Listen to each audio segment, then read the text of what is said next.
Gel.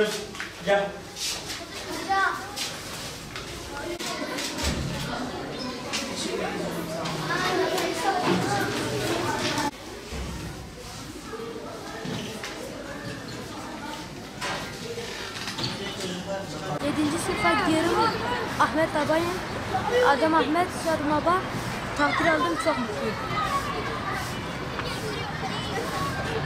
Ben Mehtap Okta, 7. sınıfta okuyorum şu anda.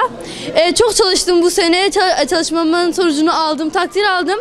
Şu anda beni izleyenlere de diliyorum. İnşallah başarılı olursunuz. Ama unutmayın, çalışmadan hiçbir şey başaramazsınız. Çalışıp takdir belgenizi almanız gerekiyor. Şu anda bütün öğretmenlerimin benden çok beklentisi var mesela lise konusunda. Ben onların yüzünü kara çıkarmayacağıma inanıyorum. Hepinize de bu başarıyı görmek istiyorum. Merhaba, ben Saliha. Bu sene yine takdir aldım. Yine çok mutluyum. Tabii yine çok çalıştım ve hakkımı aldım. Birazcık daha başarılı olabilirim bence.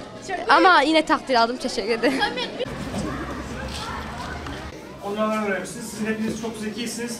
Çok kısa zamanda kavlayacağınızdan ben eminim. Hepinize birer satranç takımı bizim belediyemizin hediyesi olarak getirdik. İçerisinde.